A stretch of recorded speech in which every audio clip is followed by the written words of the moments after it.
Hoje nós vamos, vocês vão descobrir, né, como combinar as farinhas sem glúten para fazer receitas perfeitas, tá bom, gente? Vamos falar de conservação de farinhas também, que a Denise já colocou ali, tá? Vamos falar sobre conservação também. No final da live, como eu vou voltar para ler os comentários de vocês, eu não vou esquecer de falar sobre isso. Bom, o que é uma receita perfeita para vocês? O que é um bolo perfeito? O que é um pão perfeito? Para mim, um pão perfeito, um bolo perfeito é aquele que fica macio, que fica fofinho, o miolo, você morde, você sente que ele não tem resistência na sua boca, ele desmancha quando você morde. É um pão, um bolo que cresce bem, que fica visualmente bonito, né? Que fica douradinho, que fica com a superfície lisa, que não fica todo cheio de furos, de craquelamentos, né? De fissuras. É um produto que cresce bem, que fica gostoso, um pão com gosto de pão, um bolo com gosto de bolo. Muitas pessoas reclamam, eu fiz determinado tipo de receita, mas não tem gosto de pão esse pão sem glúten. Na verdade é porque aquela receita não está correta, porque sim, nós conseguimos um sabor perfeito nas nossas receitas de pães, de bolo sem glúten, quando a gente consegue montar principalmente um mix de farinhas adequado, tá? Tem farinha que vai deixar sabor residual, então você precisa entender sobre elas para poder saber como combinar essa farinha de maneira a não ter esse sabor residual, mas ainda assim pegar aquelas características que a farinha vai atribuir para sua massa. Então é extremamente importante você conhecer sobre isso. Além disso, né, além de todas essas características que você vai ter em uma receita perfeita, a partir do momento que você conhece as farinhas e aprende a combiná-las, você vai reduzir os seus erros nas receitas. Por quê? Por que as pessoas, assim, um dos motivos que as pessoas mais erram é justamente no mix de farinhas. Porque o mix de farinhas são os ingredientes que vão em maiores proporções nas nossas receitas, né? É a partir do mix que a gente completa essa receita com os outros ingredientes. Então, o mix é extremamente importante. Então, os erros nas receitas têm muito a ver com o mix que você está usando, com o ponto de hidratação da massa, que tem a ver com a farinha que você está colocando na receita. Então, tudo está interligado ao mix de farinhas correto. Então, reduzindo as chances de erros, você vai reduzir os seus gastos também, as suas frustrações. Farinha, muitas vezes, é caro, né? Aqui eu tenho exemplo da farinha de amêndoas, até dobrei aqui, que ela tem só um restinho. Isso aqui é um pacote de 1 quilo. Eu comprei e tem muito tempo já. E eu vou falar como que eu conservo essa farinha para ela não perder qualidade e eu conseguir usar por um tempo maior dentro da validade, claro, né?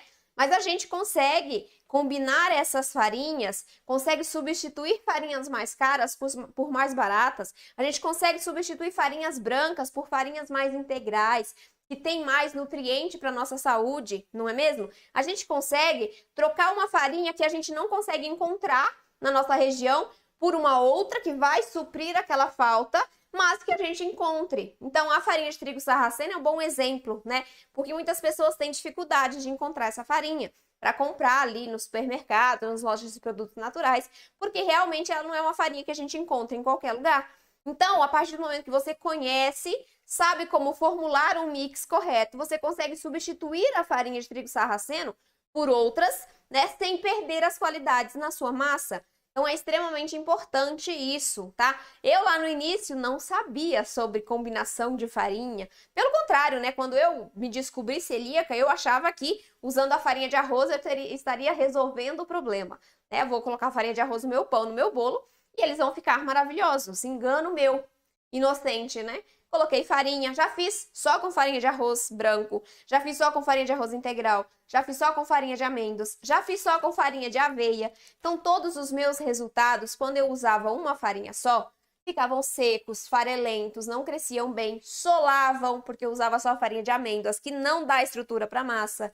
Então, a gente precisa conhecer para saber quais proporções e para saber quais combinações de farinhas, a depender do meu resultado final. Também a gente precisa analisar isso, tá? Então, eu errei muito até eu aprender o jeito certo de fazer. E é isso que eu busco passar para vocês todos os dias, todos os vídeos que eu publico. Eu busco passar esse conhecimento, o conhecimento que você precisa ter para acertar as suas receitas, tá? Porque pegar uma receita sozinha não vai resolver o seu problema. Eu gosto de sempre bater nessa tecla, uma receita só não resolve a sua vida. Você não vai passar a vida inteira fazendo uma receita. Se você não conhece os ingredientes que você tem disponíveis, né? Você não consegue melhorar essa receita, você não consegue fazer outra receita. Por quê? Porque você só sabe fazer aquela daquele jeito, com aquelas características, com aquelas farinhas. Se você altera qualquer coisa, você não vai saber lidar com o resultado. Então, o importante de você conhecer os fundamentos, as bases das receitas sem glúten, é para te dar autonomia, para te dar independência, para você fazer a receita que você quiser, a receita que você tiver vontade, adaptar receitas de família, né? Quem não tem uma receita aí que era um bolo de vó, né? Um pão que sua família fazia muito. Então, a gente sempre tem alguma receita que nos traz uma memória afetiva e que a gente gostaria de ter essa opção também sem glúten, né? Então, com esse conhecimento, isso vai ser possível para você. Ou não, eu tenho um filho que tem problemas com glúten, mas eu não consigo fazer as receitas porque eu não sei. Então, esse conhecimento vai te possibilitar também fazer isso, né? Não precisa você ter necessariamente a receita daquele jeito explicadinho. Se você conhece os ingredientes, depois de alguma prática, né? Você vai conseguir formular as suas próprias receitas, adaptar receitas com glúten para sem glúten. Isso é liberdade, é autonomia para a gente consumir o que a gente tem vontade na hora que a gente tem vontade. Não depender de receitas prontas, de terceiros, de lojas para a gente comprar os produtos. Então, é muito interessante fazer os nossos preparos, mas fazer com consciência, né? Com propriedade, com segurança. É muito importante a gente ter segurança na hora de executar as nossas receitas. E a gente só vai ter segurança quando a gente dominar aquilo que a gente está fazendo. E isso aqui que você vai aprender na aula de hoje é um passo para você dominar o que você está fazendo, tá bom? Bom, coisas que você precisa saber antes de combinar as farinhas corretamente, tá? São alguns pontos, são 5 pontos que eu anotei aqui para eu não esquecer cada um. Por quê? Porque a partir do momento que você domina cada um deles, você vai conseguir fazer uma combinação adequada a depender da receita que você queira executar. Então, a primeira coisa que você precisa, conhecer as farinhas que você mais utiliza, tá? Eu nunca uso farinha de chia, eu nunca uso farinha de linhaça. Então, você, nesse primeiro momento, não vai precisar saber sobre elas. Mas, se você usa farinha de arroz, polvilho doce, essas farinhas mais básicas, você precisa conhecer o mínimo de cada uma delas para você conseguir combiná-las corretamente, para você conseguir adequar o ponto da sua massa aos tipos de farinhas que você esteja fazendo, ao tipo de receita que você esteja fazendo, tá? Então é extremamente importante que você conheça as funções e as características que cada farinha agrega. Mas, mais uma vez, não precisa conhecer todas as farinhas que estão disponíveis por aí, porque são diversas. A gente precisa entender as básicas, as que a gente mais utiliza no nosso dia a dia. Até porque, né, conhecimento sem prática é um negócio que só ocupa espaço no cérebro e às vezes some, a gente esquece. Então, a gente precisa conhecer e praticar. Aprender um pouquinho, eu falo isso para as minhas alunas, você tem que aprender um pouquinho e aplicar um pouquinho. Porque aí você colocando em prática, você fixa aquele conteúdo muito mais rapidamente, com muito mais propriedade. Você vai ter muito mais segurança ao executar as suas receitas quando você sabe o que você está fazendo. Então, conheça um pouquinho, conheça as farinhas básicas. Hoje eu vou aprender sobre as 3 farinhas que eu mais uso: arroz, fécula de batata e polvilho doce, por exemplo. Aprenda essas 3 farinhas, faça receitas com essas 3 farinhas, para vocês entenderem a dinâmica entre elas. Se eu coloco esses 3 tipos, eu sei que minha massa vai ficar mais clarinha, ela não vai ficar tão... não vai precisar de tanto líquido na receita para chegar ao ponto de hidratação correto, porque elas absorvem menos a umidade. Então, tudo isso é importante que você saiba, mas vá aprendendo aos poucos, tá? Não queira comprar. Eu fiz isso, olha só, não sei se você já fez isso na sua casa. Quando eu comecei a entender que eu precisaria usar mais do que só farinha de arroz nas minhas receitas, eu passei a comprar diversos tipos de farinhas. Feijão branco, grão de bico, vários tipos de farinhas, passei a comprá-las. E o que aconteceu, gente? Eu não sabia usar. E venceram todas. O que eu tinha que fazer? Jogar fora. Então, desperdício. Até para isso, é importante você ir conhecendo aos poucos e ir praticando ao mesmo tempo. Porque aí, você compra só o que você vai usar, usa, aprende, depois você vai expandindo o seu conhecimento um passo por vez, pegando outros tipos de farinhas e adaptando às suas receitas. Porque senão, você vai lá, compra um caminhão de farinha, de tipos de farinhas, não usa, e essas farinhas que têm mais proteínas, que têm mais gorduras, elas ficam velhas, né? Estragam muito mais rapidamente. Então, a gente precisa usá-las. Se a gente não usa ou usa em uma quantidade muito pequenininha, a gente perde a farinha. Nem todas a gente consegue comprar em uma pequena proporção. Né? A gente precisa, essa daqui mesmo, ó, é de 250 gramas, é porque ela é leve. Mas é um pacote muito grande. A farinha de grão de bico, eu não uso mais. Então, essa daqui, eu tô de amostra aqui, porque eu vou jogar ela fora. Eu não vou mais usar essa farinha, porque eu não posso. Mesmo assim, ela vai em uma pequena quantidade nas receitas. Então, um pacote desse dura muito tempo. Por isso que eu recomendo que você somente compre essas farinhas mais diferentes, farinha de coco, farinha de feijão branco, assim, quando você já souber utilizar, tá? Para você não ter desperdício também. Então, conheça as funções das suas farinhas, das farinhas que você usa, conheça as características que ela agrega para aquelas massas, e aí depois você vai expandindo aos poucos esse conhecimento. Segundo ponto, você precisa usar pelo menos uma farinha de cada grupo. Nossa, que grupo, Gabriela? Calma.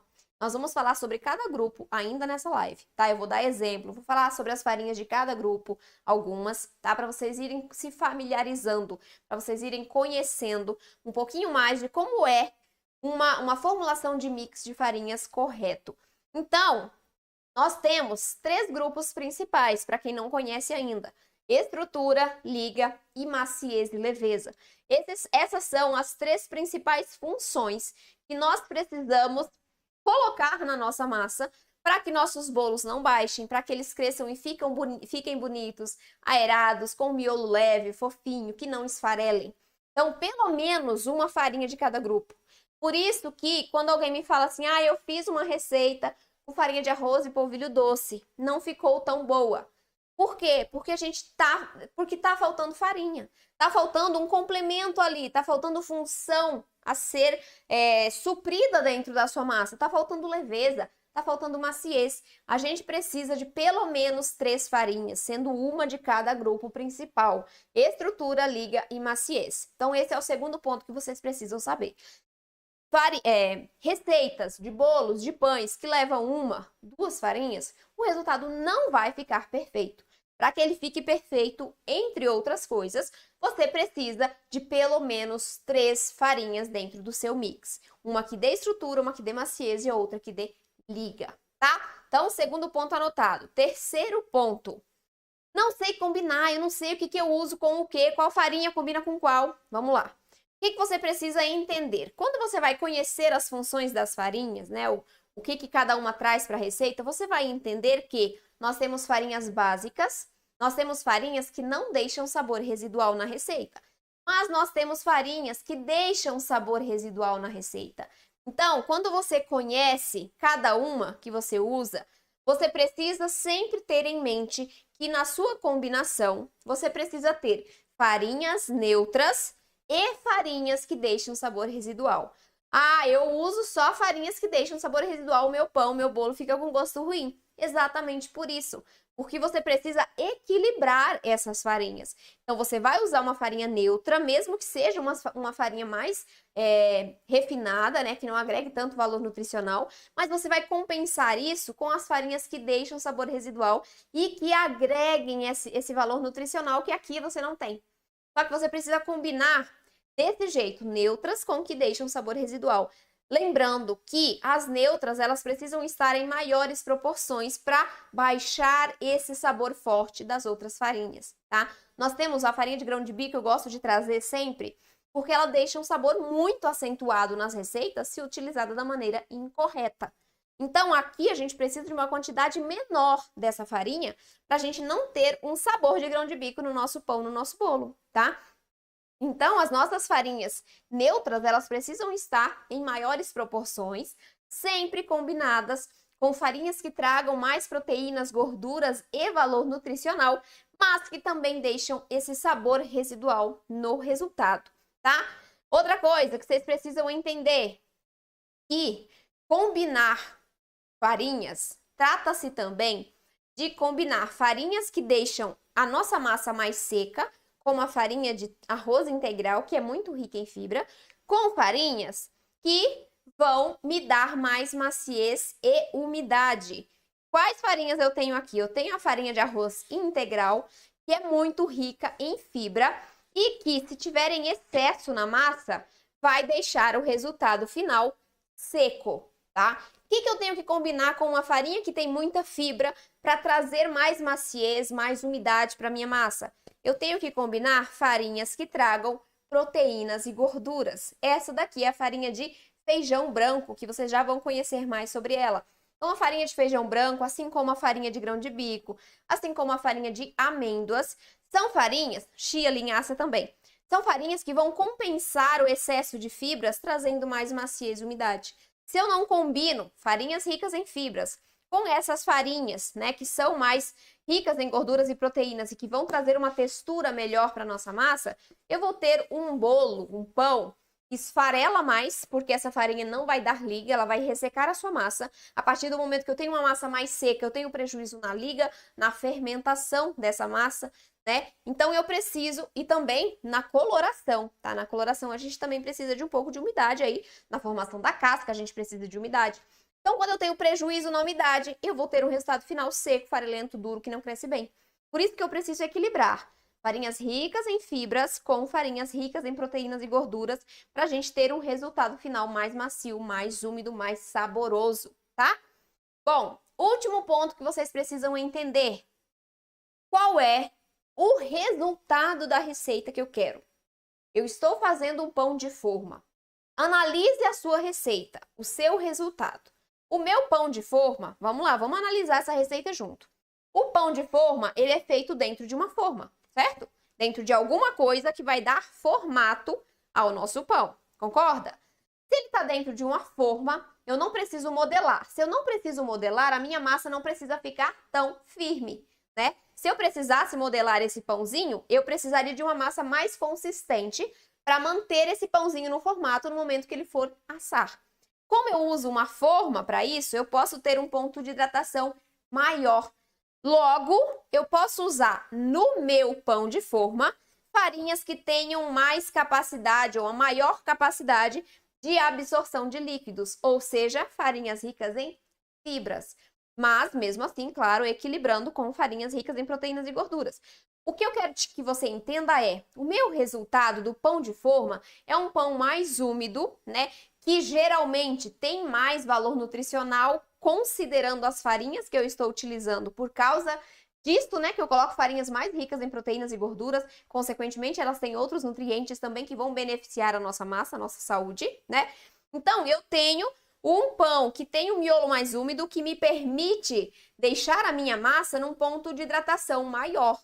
Por isso, eu tenho a liberdade maior do que eu tenho num pão francês ou num pão de hambúrguer para adicionar fibra nessa receita. Então, você sempre precisa parar, analisar qual é o resultado que você busca com aquela receita. Quais são as características que aquela receita me possibilitam, né, de escolher as farinhas. Então, é muito importante você entender isso para que você consiga combinar corretamente a depender da receita que você esteja executando. Então, vamos recapitular os cinco pontos importantes para vocês aprenderem como combinar corretamente as suas farinhas. Primeiro, conhecer as funções e as características das farinhas que você mais utiliza no seu dia a dia. E conhecer na teoria e também na prática. Então, aprenda e aplique, tá bom? Para você ter um conhecimento muito mais aprofundado e você não vai esquecer com facilidade. E, melhor, quando você conhece a parte teórica, aplica, você vai aprender a identificar, por exemplo, o ponto de hidratação automaticamente. Você não vai precisar mais ficar assistindo ao vídeo, por exemplo. Eu tenho que assistir ao vídeo lá da Gabriela porque eu tenho que acompanhar o ponto de hidratação. Quando você já conhece, já sabe a quantidade de água mais ou menos que aquelas farinhas vão absorver, você dispensa isso, esse acompanhamento, porque você já vai ser capaz de sentir quando você mexe na massa Hoje eu tenho essa capacidade de sentir o ponto de hidratação simplesmente misturando a massa ou olhando para a massa. Isso é uma coisa que a gente desenvolve com o tempo. E a gente só vai desenvolver isso se a gente estudar e aplicar o que a gente está estudando na teoria. Tá bom, gente? Então, o primeiro ponto é isso. Você precisa conhecer as funções e as características das farinhas que você mais utiliza. Segundo ponto, você precisa usar pelo menos uma farinha de cada grupo. Pelo menos 3 farinhas tem que estar no seu mix. Estrutura, liga e maciez para você ter um resultado perfeito. Terceiro, você precisa combinar farinhas neutras com farinhas que deixam sabor residual para você equilibrar os sabores ali e não ter um pão ou um bolo só com gosto de farinha de grão de bico, por exemplo. Quarto, né? Combinar farinhas ricas em fibras com farinhas ricas em proteínas e gorduras para você ter melhora na textura, né? Aumentar a maciez, a umidade dessa receita. E o quinto é identificar qual é o resultado que eu busco naquela receita específica para eu adequar o meu mix àquele resultado. Certo, gente? Entenderam? Ficou claro? E agora a gente vai entrar para as farinhas efetivamente. Quero saber se vocês entenderam essa parte.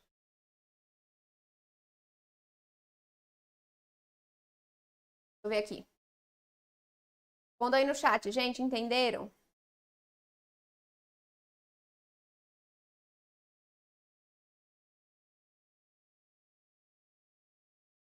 Ótimo. Beleza. Obrigada, Rosimeire. Então, vamos entrar para os grupos de farinhas agora para vocês entenderem melhor como que funciona. Olha só, nós temos 3 grupos principais e um subgrupo.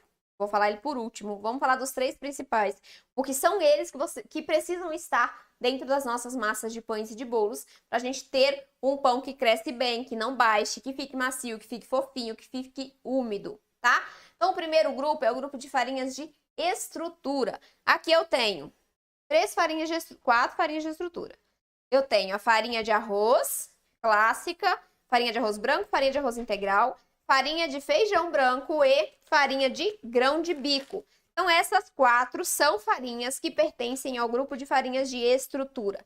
Aqui eu tenho uma farinha neutra, 2 na verdade. A farinha de arroz integral também é neutra, se utilizada na quantidade correta. Ela deixa o sabor um pouquinho mais forte do que a farinha de arroz branco, tá? Deixa sim.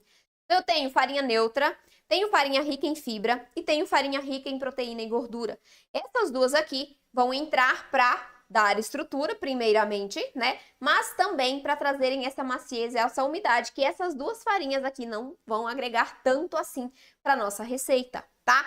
Então, as básicas, farinha de arroz branco integral, são farinhas neutras, se usadas na quantidade correta. Em excesso, mesmo neutras, elas vão deixar um sabor de arroz, é normal, né?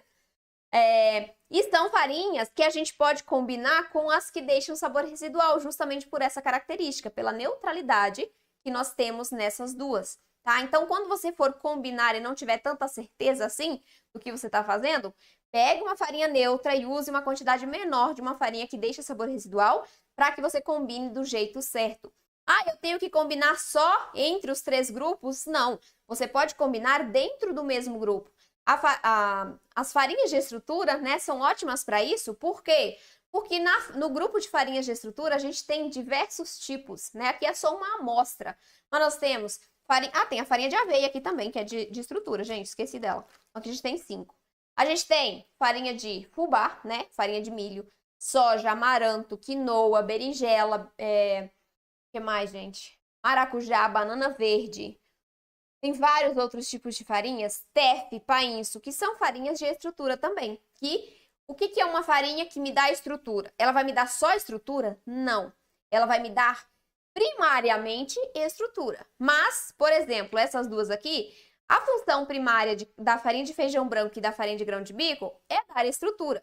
Mas a farinha de feijão branco também tem proteína e gordura. O que ela vai ajudar? Na maciez e na umidade. A farinha de grão de bico, ela ajuda na maciez, ajuda na umidade, ajuda na liga e também na coloração de produtos assados. Isso mesmo. Quando a gente usa a farinha de grão de bico em pães e bolos, nossos resultados ficam mais douradinhos. Porque a farinha de grão de bico vai contribuir para isso também, tá? São 2 farinhas que trazem valor nutricional, né? Proteína, gordura, muita fibra para nossa receita, mas que tem esse saborzinho, né? Que fica ali no fundo e que a gente precisa melhorar esse sabor através da combinação com farinhas mais neutras, certo, gente? A farinha de grão de bico de feijão branco é legal de você usar em combinação uma com a outra. Então, tem pessoas que fazem, né, o mix do mix, do mix do mix. O que é isso? Pegam uma farinha de grão de bico, por exemplo, 500 gramas de grão de bico, 500 gramas de feijão branco, misturam aqui, e aí quando for utilizar na receita, usa essa misturinha, né, junto com outra farinha de estrutura, claro.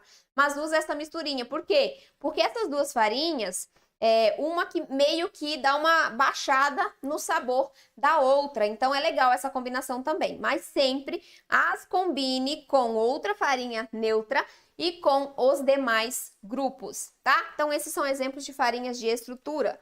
Agora vamos para o grupo de farinhas de liga, mas antes eu quero falar sobre a farinha de aveia. Por quê? Porque a farinha de aveia, ela é uma farinha assim que a gente precisa ter um pouquinho de cuidado para utilizá-la, porque ela tem muita fibra. Aqui não é a farinha, é o floco, mas é só para simbolizar a aveia, tá? Esse aqui é o floco. Ele tem muita fibra e tem bastante amido. Por quê? Porque ele é o grão da aveia prensado. Isso significa que eu tenho a casca da aveia e o miolo da aveia. Fibra e carboidrato e amido, tá? Então aqui eu tenho essa combinação de fibra, bastante fibra e bastante amido. Nas receitas, de maneira equilibrada, ou seja, quando você usa um pouco, né, uma quantidade bem pequena dessa farinha, você consegue um resultado muito, muito legal. Agora, se essa farinha, a farinha, tá? Não é o floco, aqui tá para simbolizar, é a farinha de aveia.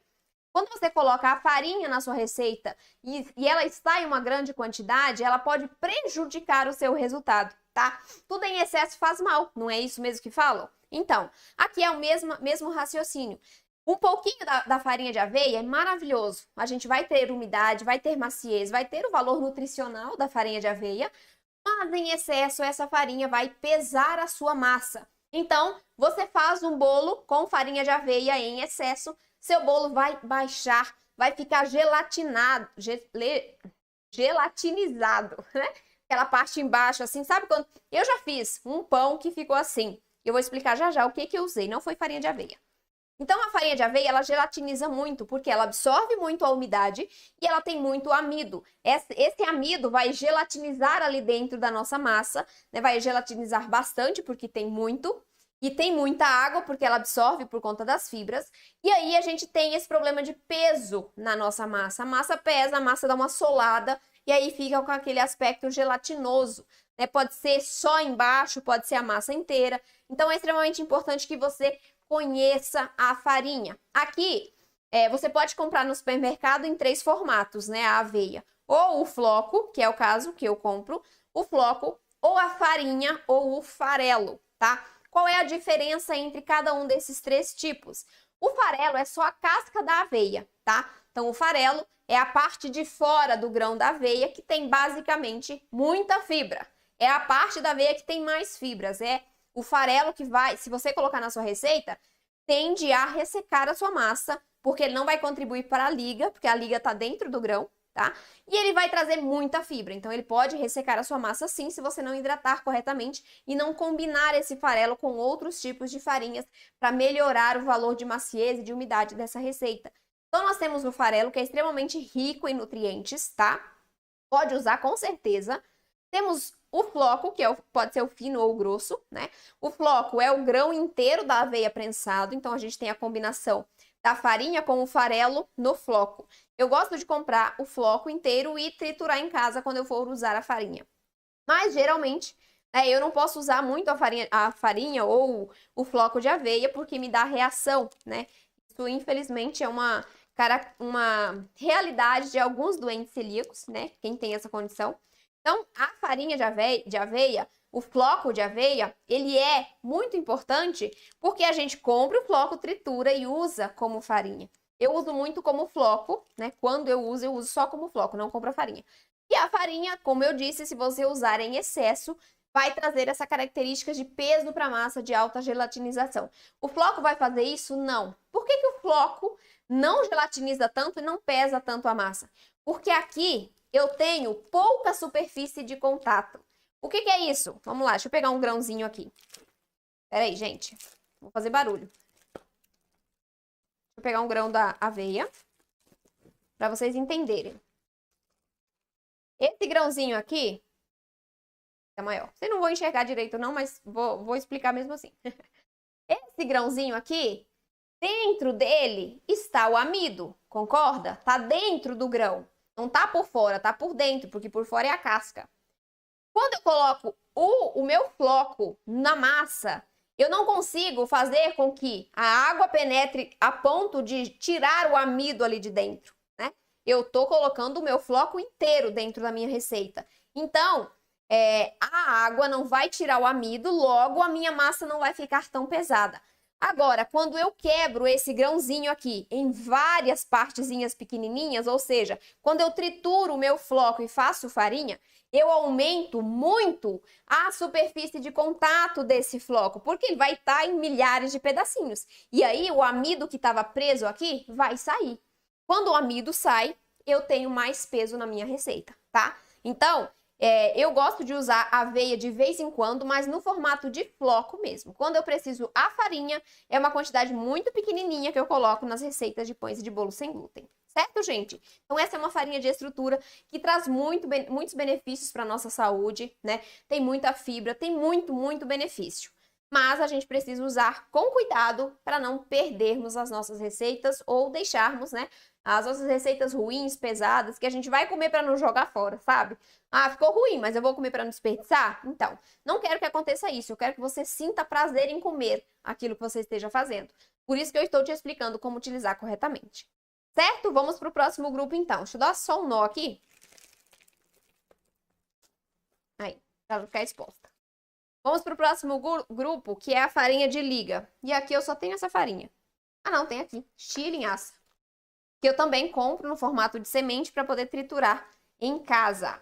Aqui eu tenho as farinhas de liga, polvilho doce, que é pobre em nutrientes, mas vai trazer liga, uma liga interessante para as nossas receitas e também vai contribuir para a maciez, como uma função secundária, tá? Aqui eu tenho a chia, então eu compro a chia em grãozinhos, em sementes, não grãos, sementes, e trituro em casa quando eu preciso fazer a farinha dela. E também a linhaça da mesma maneira, então eu guardo no formato de semente, uso assim às vezes, né, para decorar os pães por cima, para pôr na massa. O interessante é que vocês triturem para vocês terem mais, absorverem mais os nutrientes, né, porque a gente não quebra a semente quando a gente consome, porque isso aqui é a celulose, né, lignina, né, que tá aqui. Então a gente não tem como quebrar isso no nosso organismo para absorver os nutrientes delas. Então, é interessante que vocês triturem em casa. Por que eu compro no formato de semente e não a farinha de chia ou a farinha de linhaça? Porque essas duas sementes especificamente, elas têm muita gordura, né? Tem muita gordura. Quando a gente faz a farinha, ela pode oxidar muito rapidamente se você não conservar, né, dentro de um pote bem fechado, longe da luz, dentro de um local refrigerado por até 3 dias. A durabilidade da farinha de aveia, da farinha de linhaça ou a farinha de chia é muito pequena, 3 dias depois que você tritura. Por que 3 dias? Porque depois disso, ela vai começar a oxidar as suas gorduras, vai formar um sabor ranço e vai também perder ali a maior parte do valor nutricional. Então, ela perde os compostos bioativos que nos beneficiariam, né? Beneficiariam nossa saúde. Então, a gente perde. O pior é que o sabor fica muito ruim. Então, o ideal, compre a semente e triture na hora que você for utilizar na receita e triture somente a quantidade que você for utilizar para não haver desperdícios. Caso contrário, você precisa usar essa farinha que você fez em até 3 dias para manter o sabor e também o valor nutricional delas, tá? São farinhas incríveis para darem liga, mas a gente pode usar em combinação, inclusive polvilho doce, pode combinar com farinha de chia, com farinha de linhaça, mas elas deixam sabor residual, né? Assim como a farinha de grão de bico, essas duas farinhas, essas duas sementes, também vão deixar sabor característico na massa. Por isso que a quantidade a ser utilizada também deve ser menor. O ideal é que você combine, né, essas duas farinhas, uma ou outra, com uma farinha neutra. No caso, pode ser o polvilho doce, pode ser a fécula de araruta, tá? E são farinhas de liga, pertencem a esse mesmo grupo e são neutras. Então, a gente consegue baixar o sabor dessas farinhas, mas ainda assim manter o valor nutricional delas. Então, é muito legal, interessante a gente conhecer justamente para isso, para aprender a combinar do jeito certo. Então, essas daqui são as farinhas de liga, que vão ajudar a manter o nosso pão, o nosso bolo, unido depois de assado. Olha só, eu tenho que ter estrutura, porque meu pão e meu bolo vão crescer. E aí, se eu não tenho estrutura, eles vão fazer o quê? Murchar, né? Eu preciso ter um suporte ali, que é o papel das farinhas de estrutura, principalmente, para que o meu bolo, meu pão cresça e não baixe. Agora, eu preciso de liga. Por quê? Porque o glúten lá da farinha de trigo, ele agrega muita liga para as massas, né? Ele dá extensão nas massas sem ruptura, elasticidade, viscosidade. E a gente precisa dessas características também. Mas, infelizmente, nós não encontramos essas características de liga suficiente nas farinhas de estrutura. Perceba, entre essas 5 que eu mostrei aqui, só a farinha de grão de bico que ajuda um pouco na liga, mas ela sozinha não é suficiente para impedir o esfarelamento do produto. Então, a gente precisa usar esse grupo para ajudar a manter todos os meus ingredientes unidos, meu pão, né? No seu formato ali, depois que ele tiver assado, depois que a gente for fatiá-lo. Senão, ele vai despedaçar, vai virar farelo puro, tá bom? Então, é importante a gente usar essa farinha de liga para trazer essa característica específica de evitar o esfarelamento e dar elasticidade a mais para a massa. E o nosso último grande grupo, tá? Vou falar sobre o subgrupo já já. O nosso último grande grupo é o grupo de farinhas de maciez e leveza. Aqui eu também só tenho essa daqui. Meu amido de milho acabou. Essa daqui é a fécula de batata, tá? É a fécula de batata, bem fininha, maravilhosa para dar leveza, para dar maciez às massas, tá? E ela é utilizada justamente com essas funções. Ah, eu não uso fécula de batata, não precisa, eu uso polvilho doce. Não tem a mesma função. Tá? Alguém até me perguntou no YouTube. Já que eu uso o polvilho doce e a fécula de batata, elas têm a mesma função, por que eu tenho que usar as duas nas receitas? Na verdade, elas não têm a mesma função. Por isso que elas estão ambas na receita. Se tivessem, não estariam, né? Se fosse a mesma função, não estariam as duas na mesma receita. Então, o polvilho doce dá liga. A fécula de batata vai dar maciez e leveza. É a fécula que vai dar aquele aspecto fofinho, de nuvem, de algodão doce no seu pão, no seu bolo. Principalmente nos bolos, né? As massas de pães, elas são mais consistentes, então não ficam assim tão leves. Mas isso também depende do nosso mix, porque é possível fazer pão levíssimo, inclusive sem glúten, tá? Mas em geral, os pães, eles têm a massa mais densa. Nos bolos, a gente já consegue ver mais essa leveza, sentir mais essa leveza quando nós utilizamos a fécula de batata. Qual a diferença da fécula de batata para o amido de milho, se ambas estão dentro do mesmo grupo?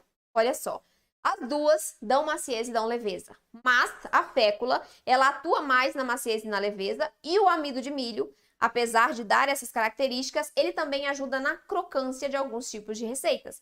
Um bom exemplo é o biscoito. Se você faz um biscoito com amido de milho, ele fica uma característica mais crocante.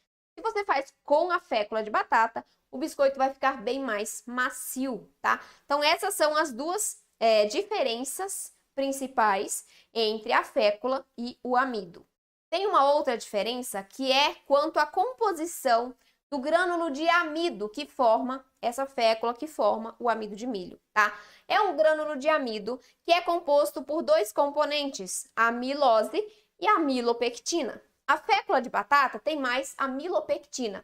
O que isso significa? Significa que os meus pães e os meus bolos feitos com fécula de batata vão se manter macios e leves por mais tempo. E o amido de milho é rico em amilose, ou seja, ele tem amilose em maior proporção do que a amilopectina. O que isso significa? Significa que o amido, quando usado nas nossas receitas de pães e de bolos, tende a ressecar o nosso resultado mais rapidamente. Isso se chama retrogradação do amido. É o processo de envelhecimento do produto. Quando nós assamos o nosso pão, o nosso bolo, a molécula de amido, de fécula, vão absorver o líquido, né? E elas vão ficar bem cheinhas, as moléculas de amido, né? Vão absorver o líquido, vão ficar cheinhas. Quando nós tiramos do forno, a partir do momento que ele começa a esfriar, essas moléculas vão se apertando, ou seja, vão apertando, puxando as ligações que tem entre uma e outra. Quando elas fazem isso, elas rompem. E aí, eu tenho a liberação da água que foi absorvida durante o processo de cocção do produto. Quando eu libero a água, eu perco para o ambiente, consequentemente, o meu resultado fica mais ressecado, tá? Então, tem essa diferença leve entre usar a fécula e usar o amido de milho nas receitas sem glúten.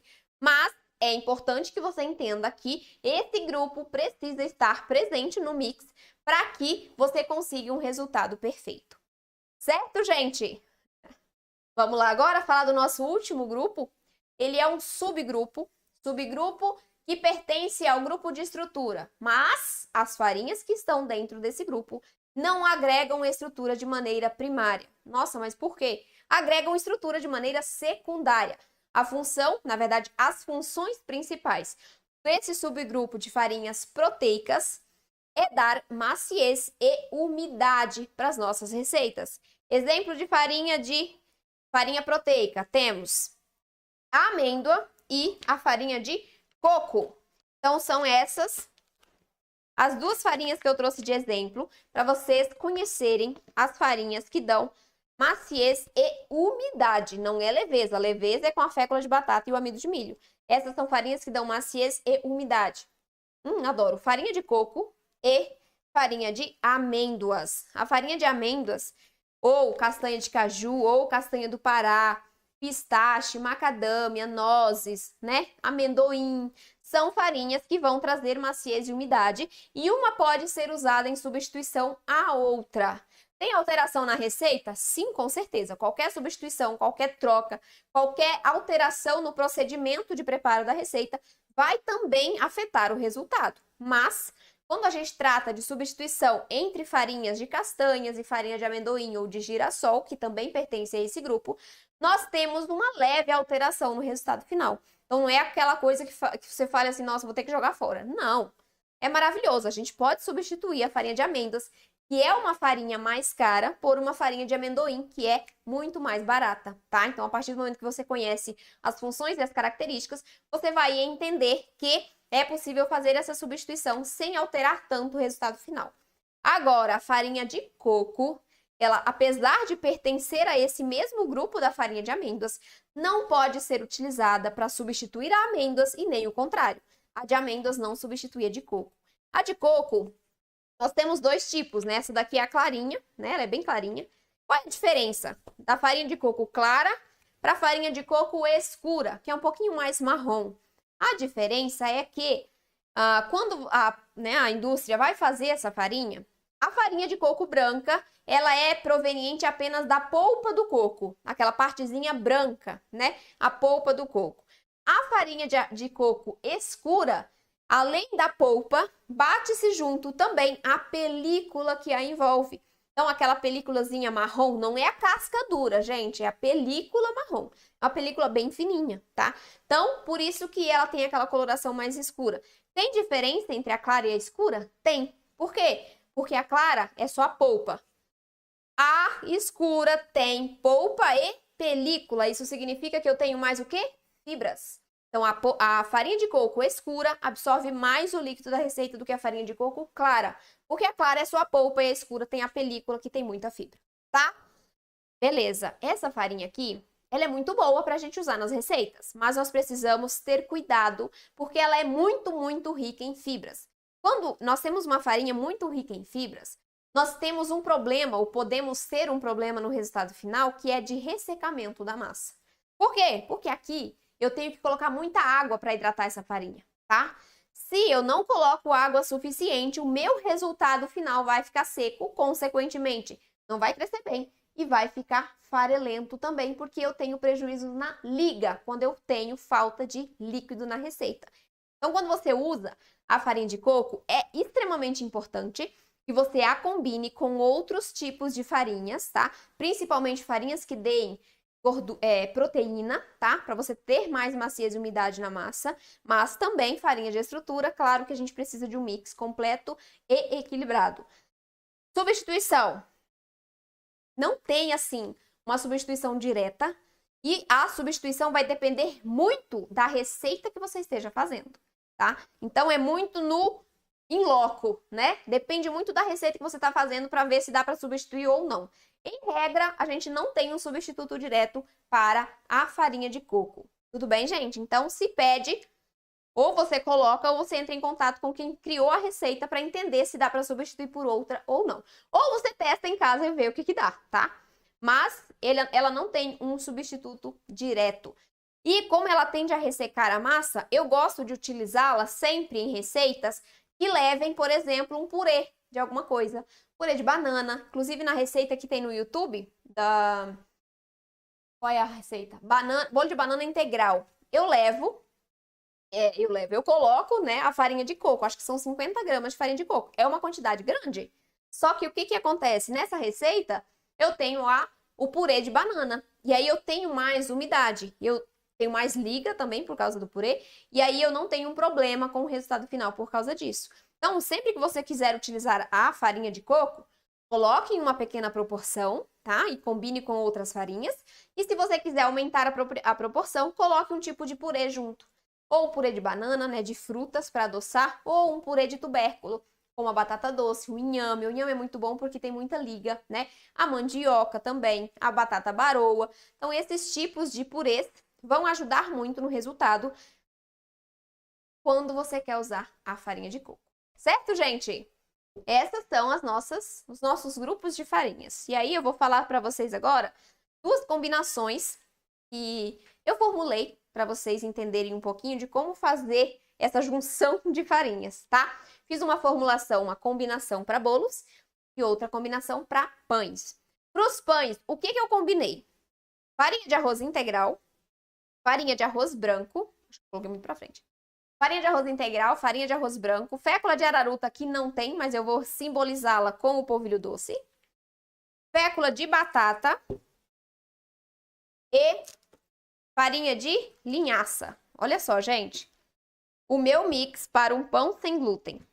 Deixa pra cá essas aqui, para vocês entenderem que a gente precisa dessas farinhas combinadas para termos resultados perfeitos. Estrutura, liga, maciez e leveza e também liga aqui junto com a fécula de araruta, por exemplo, tá? Então, eu tenho liga, maciez e leveza e estrutura. Isso aqui é o básico. Eu posso colocar o que mais aqui? Eu posso usar outra farinha de estrutura? Eu posso colocar um pouquinho de farinha de grão de bico para trazer ainda mais maciez e umidade para essa receita, tá? Em uma quantidade menor para não deixar sabor residual, mas eu posso fazer isso.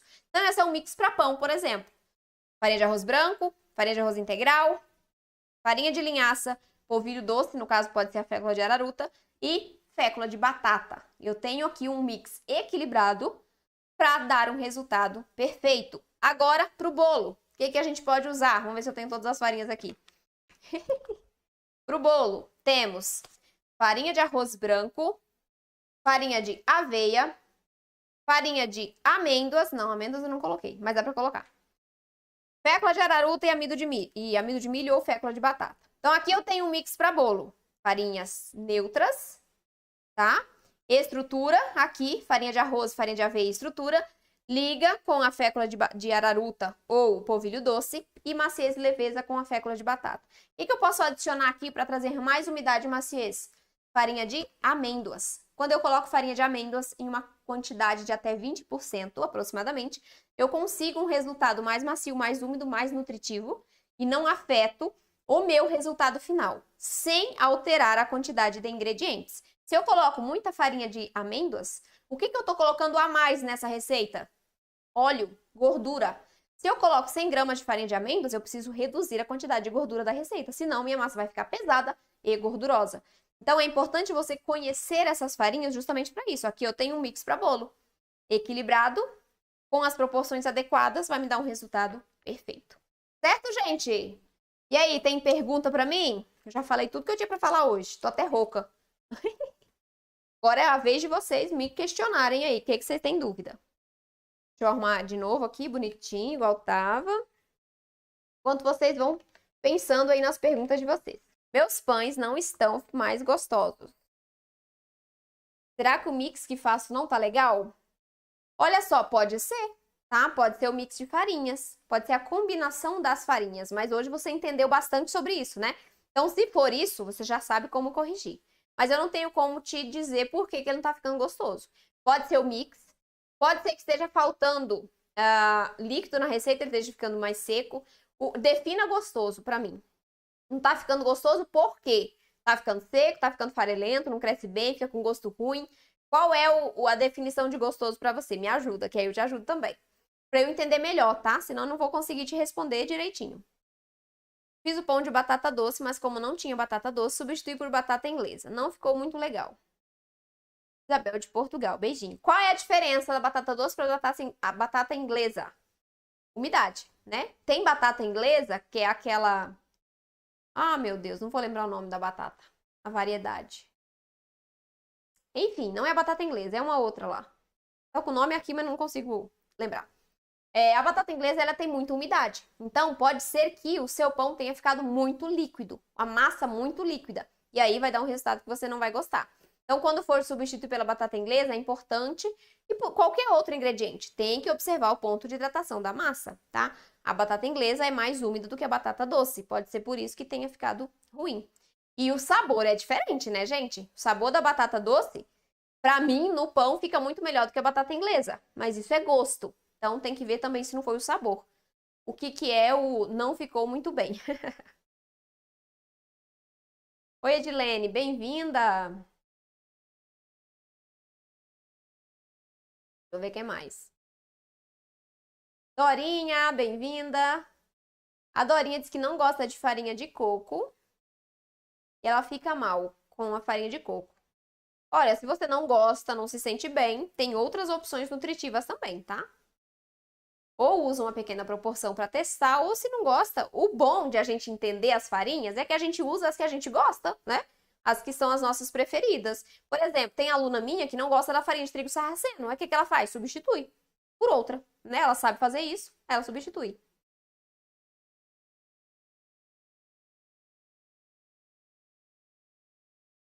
Oi, Ju! Que bom que vocês estão gostando, gente. Gostaram, né? Das explicações aí. Que bom, Paty. Fico feliz. Eu adoro falar de farinhas, aí eu me empolgo. Fiquei triste ao ver que minhas farinhas de grão de bico e de amêndoas têm glúten. Ah, meu Deus. E comprei na loja de produtos naturais só depois que percebi. Rosana, então, a gente nunca pode esquecer de olhar o rótulo, né? Porque às vezes, mesmo a gente comprando em loja de produtos naturais, tem coisa com glúten na loja de produto natural, tá? Natural não significa sem glúten, significa que é mais saudável, certo? E aí tá o sem glúten lá também. Mas é muito importante que a gente sempre, sempre olhe os rótulos.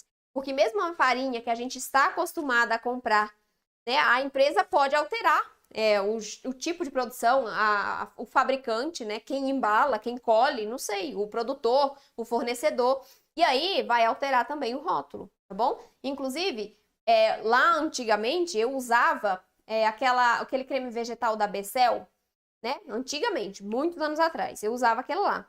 E na época que eu usava, não tinha glúten. Não tem glúten até hoje, eu acho. Nunca mais olhei, mas acho que não. Mas não tinha leite. E aí, depois de uns anos que eu tava usando, começou a ter leite. Pode conter leite, contaminação cruzada por leite no creme vegetal, que é uma margarina da Becel. Então, a gente precisa sempre estar atento aos rótulos para que nós não compremos coisas contaminadas. Uma outra coisa, olha o que aconteceu comigo esses tempos, gente. Tem um biscoitinho de tapioca que de vez em quando eu compro um pacotinho porque eu gosto de ter na bolsa, né? Às vezes, eu gostava de comprar, na verdade, agora já não me agrada mais aquele biscoitinho. Mas eu comprei algumas vezes esse biscoitinho e ele tinha um pacotinho roxo, bem assim, meio rosa escuro.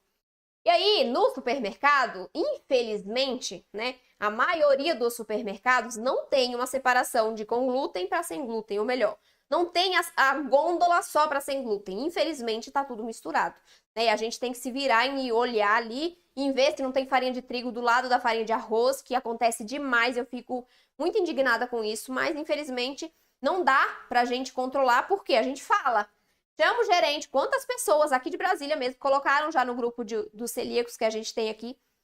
Ah, falei com o gerente do mercado tal, porque tava tudo um do lado do outro e contamina, farinha de trigo com farinha de arroz. Adiantou? Não, não adianta. Por quê? Primeiro que eu acho que eles não têm, não sei se não tem espaço para fazer essa separação. Segundo, pode não ter interesse, né? Para eles não é assim também que contamina. Não sei qual é a visão que eles têm, mas infelizmente a gente se depara com isso nos supermercados. E aí, voltando pro meu salgadinho, né? Eu sempre estava acostumada a comprar aquele salgadinho. E aí, esse dia eu fui ao mercado, peguei um pacotinho desse salgadinho, e aí vi embaixo, né? Tinha assim, o salgadinho aqui, embaixo tinha outra cor de embalagem. E eu, na rapidez ali, nem toquei de olhar, né? Não devia ter feito isso, mas enfim, fiz. Peguei o biscoitinho de baixo, coloquei no carrinho e fui. Cheguei em casa, olha o perigo disso, gente. A gente vai no automático e acaba, né, se tragando aí. Peguei o biscoitinho, cheguei em casa, cortei com a tesoura, peguei o biscoitinho, segurando o pacote na mão. Peguei o biscoitinho, quando eu olhei pro biscoito, meu olho, por uma graça divina, olhou para baixo. Aí eu olhei assim, trigo. Falei, meu Deus. Gente, o negócio tava junto. E não tinha, e não era sem glúten, era com trigo o biscoito. Eu quase comi, eu tava com ele na mão. E eu não comi porque Deus me falou assim, olha para baixo, menina, que você precisa saber o que tá escrito aí. Quando eu vi que tava escrito trigo, então a gente precisa prestar muito atenção. Às vezes a gente tá acostumada com as marcas, né? E acaba comprando um negócio contaminado. Então atenção, gente, essa história aí, depois disso aí, eu vou sempre, porque às vezes a gente vai no mercado, eu sou meio assim, né? Ah, eu vou pegando aqui, não sei o quê, e acaba que, né, vai no rápido ali, na pressa, e acaba pegando um negócio que tá contaminado. Então, por favor, prestem atenção nos rótulos. Rosana não consegue achar a fécula na cidade dela. Rosana, tem na internet, tá? Você consegue comprar pela internet a fécula de batata também. As farinhas proteicas são colocadas à parte? Sim, Paty. Aqui eu tenho o mix básico, estrutura, liga e maciez. Por isso que o subgrupo de farinhas proteicas, né, é um subgrupo e não está nessa formulação básica de estrutura, liga e maciez. As farinhas ricas em proteínas e gorduras que pertencem a esse subgrupo de farinhas proteicas vão entrar em complemento ao mix. E aí, como eu disse, a porcentagem é de aproximadamente 20%, tá? Então, eu tenho ali um mix, por exemplo, com... Vamos fazer uma conta fácil, tá? 100 gramas de farinhas, estrutura, liga e maciez, o total delas deram 100 gramas, deu 100 gramas. E aí, quanto que eu coloco de farinha proteica? 20 gramas, tá? Até 20% aí para você não ter um desequilíbrio na receita, tá bom? Que bom que você gostou, Lucy Mary. Que bom que você gostou da aula. Eu gosto muito do leite de coco em pó, faço biscoitos, fica muito bom. Que bom, Dorinha, é uma opção, né, para quem não pode consumir leite. Oi, Gisele, bem-vinda! Então, a farinha de amêndoas entra na pesagem e não a parte? Entra a parte, tá, Paty? É complemento ao mix, até 20% da quantidade total do mix. O mix que você falou no final, quanto de cada farinha pro mix? Eu coloquei só combinação, não quantidades, tá? Coloquei só combinação de farinhas. Como vocês vão combinar? Pega uma farinha neutra, pega outra que deixa sabor residual e considera aqueles pontos que eu falei lá no início da aula, tá? Preciso de estrutura, de liga, de maciez, pelo menos uma farinha de cada um dos grupos para eu ter equilíbrio. Aí eu pego uma farinha que é rica em proteínas e complemento esse mix para eu ter mais maciez e umidade na massa. Eu não consegui acertar todas as farinhas do mix. Mas com essa aula eu acredito que você tenha entendido um pouquinho mais, né? Vai te ajudar a conseguir acertar. Minha massa tá ficando pesada, tipo pudim. Paty, eu preciso saber quais farinhas e quais proporções. Na verdade, eu preciso da sua receita para eu entender por que tá ficando com esse resultado. Faz o seguinte, me manda no direct do Instagram essa receita que você faz, para eu poder entender o que tá acontecendo, tá? Porque podem ser várias coisas. Mas eu preciso primeiro entender se essa receita tá equilibrada ou não, tá bom? Então me manda lá que eu vou dar uma olhada. Você tem uma receita de mix de farinhas para massa fresca de macarrão sem glúten? Denise, tenho dentro do curso, tá? Que na verdade dentro do curso não está especificamente como massa, Mas minhas alunas já sabem que podem usar, na verdade, a massa do pastel frito, e dá para usar como macarrão, lasanha. Eu faço essa massa, ela é muito coringa para esse tipo de massa fresca, mas é só dentro do curso. Psílio substitui alguma farinha ou é um adicional? Camila, psílio não é farinha e não é usado como adicional, tá? Das farinhas que eu digo. Ele é um agente de liga. Ele precisa estar na receita? O agente de liga precisa. O psílio é um deles, tá? Então você pode adicionar a sua massa como um agente de liga. Ele complementa o mix de farinhas no sentido de qualidade, de características. Eu preciso do psyllium, da goma xantana, para que o meu pão não esfarele. Ah, mas você não disse que a farinha de liga faz esse papel? Faz, mas não em quantidade suficiente. Porque a liga que eu tenho nas farinhas de liga, ela não é suficiente para manter o nosso pão, o nosso bolo unido. Então eu preciso, claro, é possível fazer sem o agente de liga? Sim. Mas eu preciso balancear muito bem essa receita para que o meu resultado não esfarele, tá bom? Então, o psyllium, ele não substitui farinha, ele é usado como um agente de liga para atuar dando liga a essa nossa massa. Deixa eu ir pro YouTube aqui, depois eu volto, gente. Pro YouTube também não se sentir abandonado, né? Vamos lá. Meu Deus, tem um monte de pergunta, bora. Eu vou deixar essa sua primeira pergunta por último, tá, Maruca? Vou falar mais sobre isso daí já já. Feira de Santana, Bahia. Liz, eu lembro de você. Lá da Austrália. Conservação. Bom, lembrei da conservação de farinhas. Essas farinhas aqui, elas são ricas em gorduras, ricas em proteínas. Essas duas aqui também. Então, essas farinhas, coco, feijão branco, grão de bico, linhaça, chia, amêndoas, são farinhas que estão cheias de proteínas e gorduras. O que isso acontece quando a gente guarda fora da geladeira, dentro do armário? Elas vão oxidar essas gorduras e vão estragar muito mais rapidamente. Então, essas farinhas que têm muito mais gorduras, eu guardo na geladeira. Todas essas aqui ficam na geladeira. Essas outras, que são farinhas mais secas, eu vou guardar dentro dos meus potes ali no armário, tá? Então, gordura, geladeira. Farinhas ricas em gorduras, geladeira. Essas farinhas mais secas podem ser guardadas nos armários.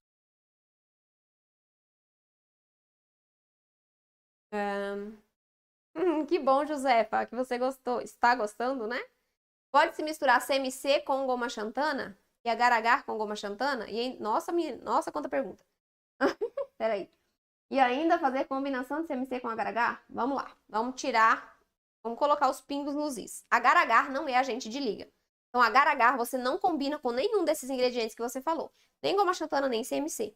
O agar-agar é o substituto da gelatina sem sabor, tá? A gelatina é utilizada para fazer sobremesas, né? Pudim, essas coisas. Né? O pudim gelado usa essa gelatina, ou o agar-agar. O agar-agar é uma substituição vegetal para a gelatina sem sabor. O psyllium, o CMC, a goma aguar e a goma xantana são agentes de liga que você pode combinar sim, tá? Mas agar-agar não. Não gosto de farinha de trigo integral, deixa um estranho pro meu paladar. Eu não uso farinha de trigo, então. Passei por isso e aprendi sozinha. Cozinha é uma alquimia, verdade. Fiz o pão de batata novamente, usei batata branca. E aí, me conte. 70 gramas de gel de linhaça, 70 gramas de purê de batata e 60 de gel de linhaça no lugar dos ovos. O resultado foi similar ao anterior, com 10 gramas extra de água e ponto de hidratação da massa muito parecido com as da receita. Olha só, abaixou no meio ou um pouco menos desta vez, gelatinizou na base como das outras vezes. Eu acho, qual é o material da sua forma? Eu acho que não tá muito na receita esse problema, tá? Apesar de não ter os ovos, eu acho que o problema pode estar no forno e no material da sua forma. E conte aí qual é o material da forma. A aeração da massa ficou mais uniforme, mas não expande muito. Inclusive, pode ser os tipos de farinhas, como eu disse, né? Porque aí são farinhas diferentes, eu não conheço. Então, pode ser sim a qualidade dos amidos, principalmente. Se gelatiniza, é excesso de amido na massa. Então, pode ser que as suas farinhas daí estejam dando esse resultado.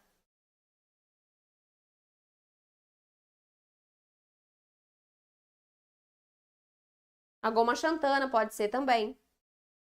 Você está utilizando.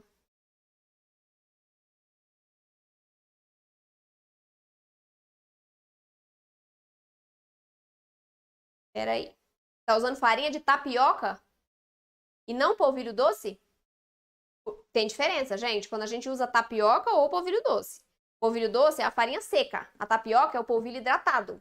Se você tá usando a tapioca, você tá colocando muita água na sua massa. Por quê? Porque ela não vai absorver os líquidos da sua receita. A tapioca já é hidratada, ela já tem a quantidade de água suficiente para ela. Então pode ser que você esteja utilizando a tapioca, ela dá mais. Ela não vai precisar da água, porque ela já é hidratada. Então, se você está colocando até mais, pode ser isso também. É porque é uma combinação de coisas que eu acho que está acontecendo na sua receita, viu? Uma combinação. Do bolo de chocolate com cacau 100% e usei café. Ficou bem macio, mas ficou com gosto forte de café. Da próxima vez, divide. Coloca metade de café e metade de água ou de leite, se você quiser, tá? Estou tentando eliminar as possíveis variáveis. Pois é, temos que eliminar. É interessante colocar gergelim na receita de pão sem glúten? Com certeza, Ivan. Gergelim é rico em cálcio, né? Pode usar o gergelim, sim. Em resumo, esse pão não tá funcionando muito bem, mas ainda assim fica gostoso.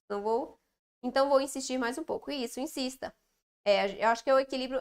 São as farinhas, provavelmente, que estejam dando esse tipo de resultado mais gelatinoso. Isso aqui eu já respondi. Vamos lá. As que eu respondi eu vou pular, tá, gente? Descobri que tem intolerância à lactose e ao glúten. Estou assustada faz 2 semanas. Josiane, fique tranquila, tá? Por quê? Porque hoje a gente consegue fazer receitas perfeitas. Sem glúten, sem leite, né? Aqui no canal, inclusive, do YouTube, no Instagram também, mas no Instagram é mais difícil de achar as receitas, né? As minhas receitas que estão ali, a maioria delas é sem glúten e sem leite animal, tá? A maioria delas. Tem algumas que eu uso zero lactose, mas a gente consegue um resultado perfeito sem leite, tá bom? Então fique tranquila. Tô aqui para te ajudar. Fique à vontade para escolher uma receita e testar. Meu pão francês sem glúten ficou delicioso, quase perfeito. Eu acho que preciso acertar o ponto do forno ainda. Forno de fogão. Então, pronto. Agora, ó, se a massa tá legal, não ia falar que tá massa. Agora é só acertar o ponto do forno que vai ficar perfeito, viu?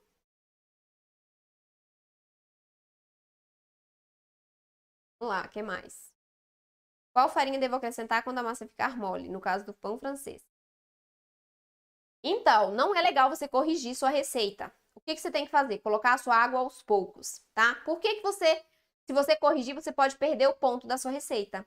Colocar farinha demais, você vai desequilibrar os outros ingredientes, o seu resultado não vai ficar perfeito, tá? Quando vocês colocarem muito líquido, sua massa ficou bem mais cremosa do que deveria, você vai fazer essa compensação com a farinha de estrutura, pode ser, da sua receita. Só que se você coloca 30, 40 gramas de farinhas, você desequilibra essa massa. Então, o seu resultado não vai ficar bom. O ideal é você ir acrescentando aos poucos. Então, você coloca um pouco de água, bate a massa até incorporar bem essa água, coloca mais um pouquinho. Tem que ser na paciência mesmo, se você não tem experiência, tá? Para que você não perca o ponto da massa. Perder o ponto vai ser mais difícil de você conseguir um resultado legal. Qual farinha devo acrescentar? Não, ali. E se eu triturar o feijão branco no liquidificador para fazer a farinha, funcionaria? Sim, funcionaria sim, tá? Pode fazer. Triturado no liquidificador ou no processador, né? Faz uma bolinha aí. Como é que é?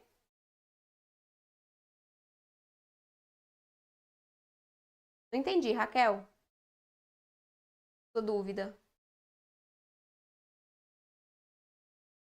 Fazer um bolo e um pão. Olha só, tem mais de 250 receitas no canal do YouTube, tá? Então, o que eu tô trazendo aqui é a parte mais importante, que é a parte teórica. Receita, você tem um monte ali na internet, no YouTube, no meu canal, no caso. Então, vai lá, escolhe, tem muito pão, tem muito bolo, tá? Na de hoje é especificamente para falar sobre a parte teórica, que é extremamente importante. É, né, Rosenice? Pois é, nós temos esse problema. Quem é celíaco, às vezes, não pode consumir aveia. Ou pode bem pouquinho, que é o meu caso. Gosto da farinha de grão de bico, mas o retrogosto é mesmo muito forte. É isso mesmo, dependendo da receita e quantidade que se usa. Por isso que a gente precisa equilibrar, né, essa nossa receita, colocando farinhas neutras. Pra gente baixar esse potencial dessas farinhas que deixam mais sabor residual. Eu também compro aveia em flocos e trituro. Isso aí, faço o mesmo com a linhaça, compro o grão, a semente, né? Faz a farinha. Isso aí, gente. Pronto, ali, a Raquel também moe tudo. Muito mais saudável, né, gente? A gente fazer nossas farinhas em casa. Claro que algumas podem ficar com um aspecto mais granuloso, né? Então não vai dar um resultado tão bom. O ideal é você bater bastante até fazer uma farinha bem fininha, para você ficar com um resultado similar às farinhas industrializadas, né? Hoje fiz o pão francês várias vezes, ele não fica aveludado. Meu forno só chega a 200 graus. Será que esse é o problema? O que me diz? Aveludado? Como assim? Não entendi. O que é um aveludado para você? A casca ou a parte interna do pão? Seu forno está muito frio, tá? 200 graus para o pão francês é baixo. E aí você vai ter um pão francês com a casca mais dura e mais grossa, tá bom? Eu nunca usei a fécula de batata. Denise, então quando tiver oportunidade, use, que ela deixa um resultado muito legal.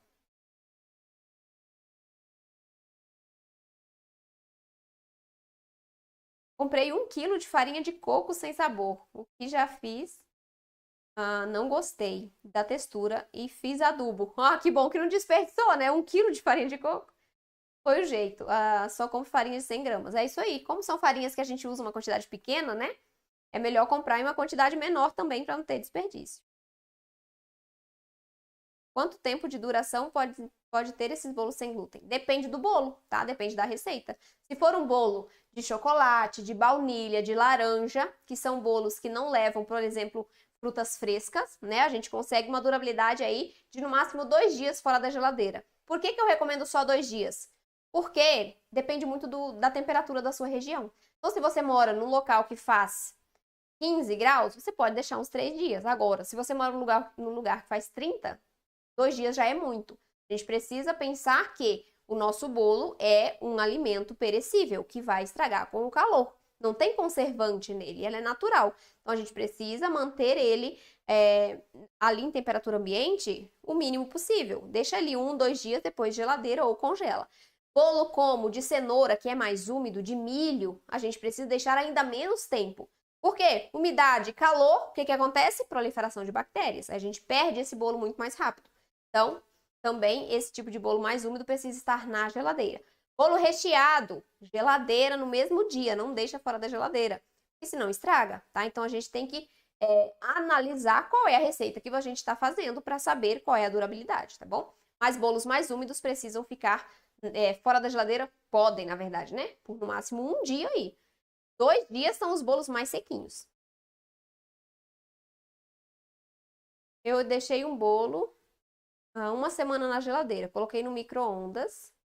Ele ficou ótimo. Até eu me espantei. Sim, por quê? Porque a gente aquece. Quando a gente aquece, a gente retorna maciez, umidade e liga, tá? Então, sempre que a gente faz uma receita de bolo ou de pão sem glúten, que a gente deixa no freezer ou na geladeira, tem que reaquecer para ativar a liga, a umidade e a maciez. Se a gente não reaquecer, o nosso bolo esfarela, o nosso pão esfarela, tá? Então, é normal, a gente precisa sempre aquecer.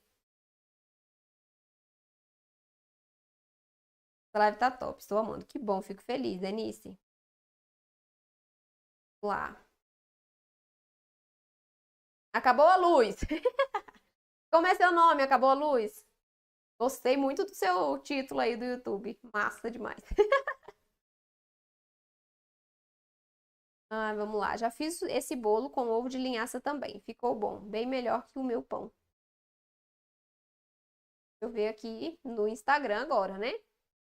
Posso acrescentar a farinha de coco no mix? Farinha de arroz, fécula de batata e polvilho doce? Sônia, como eu disse, você pode, mas você precisa de uma quantidade menor ou agregar outros ingredientes, como farinha rica em proteína, purês, para você ter um resultado melhor de sua receita. Senão, a sua farinha de coco pode ressecar a sua massa. Por isso que a gente precisa combinar a farinha de coco, na verdade essa aqui, com ingredientes que tragam mais umidade e maciez para a receita. Melhor usar manteiga ou margarina? Denise, eu não uso nenhuma das duas, mas a manteiga é mais saudável do que a margarina, né? É o que dizem por aí os estudos. A farinha de coco também acrescenta 20% ao mix? Não, Sônia. Farinha de amêndoas, farinha de castanha de caju. A farinha de coco, como eu disse, você precisa acrescentar uma quantidade menor, uns 10% aí, porque senão o seu resultado vai ficar esfarelando e seco, a menos que você equilibre essa receita para adicionar mais quantidade de farinha de coco. É isso que a gente coloca. É isso, a gente coloca a quantidade das farinhas do mix e acrescenta mais 20% da farinha proteica, isso com exceção da de coco. Isso mesmo, tá?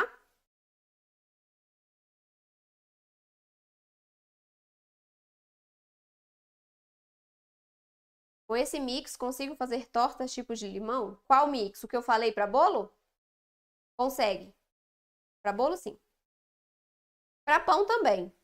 Esse mix do pão. Só que eu não recomendo não por conta das farinhas, tá? Não vai ser legal a combinação. É melhor o de bolo. Aí você consegue.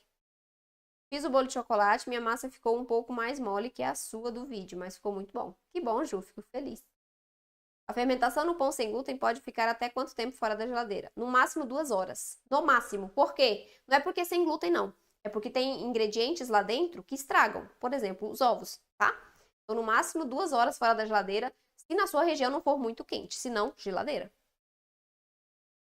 Ah, perguntas. Pergunta pessoal. Ah, tá. Sua casa só você é celíaca? Te pergunto, pois aqui só eu tenho problema com glúten, meu marido não. Aí tenho que cozinhar para 2 jeitos. Então, só eu tenho doença celíaca, mas o meu marido não consome glúten porque eu não posso consumir. Então, aqui em casa não entra nada com glúten. Por isso que aqui não tem contaminação cruzada, porque ele também decidiu tirar o glúten enquanto está aqui dentro. Quando ele sai, sim, ele consome normalmente, mas aqui dentro a gente não consome nada com glúten. Então, a minha comida é a comida dele. Sem glúten, tudo.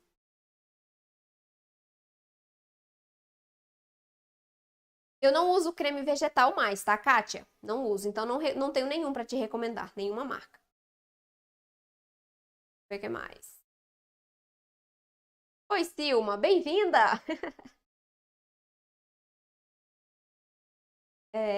Você pode passar as quantidades de cada uma, tanto para pães quanto para bolos? Pati, esse mix aqui eu fiz só pensando na combinação de farinhas, não de quantidades, tá? Mas você vai colocar aí 50 de estrutura, mais ou menos, 50, 60 de estrutura, 20, 25 de liga, 20, 25 de maciez e leveza e complementa com as farinhas proteicas, tá? Pode usar o mix básico, esse é o mix básico. Cadê? Porque nos biscoitos salgados e Maria você usa fécula e não o amido, já que o amido traz mais crocância para a massa. Opção, Adriana. Você pode usar o amido ou a fécula, tanto faz, tá bom? É só porque na época eu usei a fécula. Mas você pode usar qualquer um dos dois.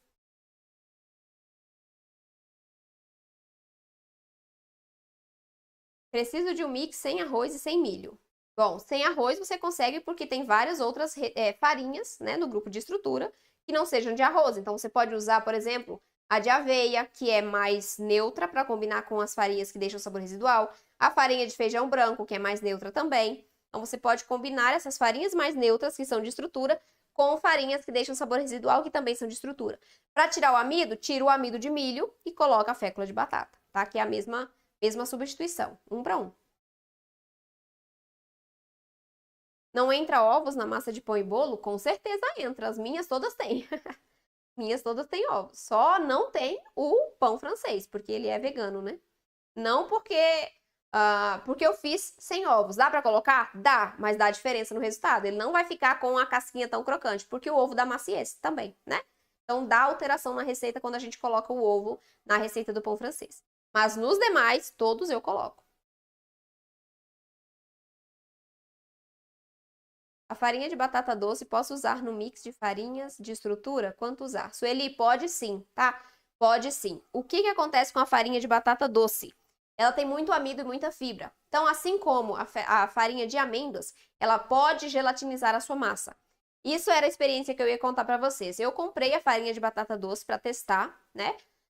Usei numa receita de pão, uma receita de pão que iam 300 e poucos gramas de mix. Coloquei 70 gramas de farinha de batata doce. Meu pão gelatinizou todinho, no fundo e na lateral.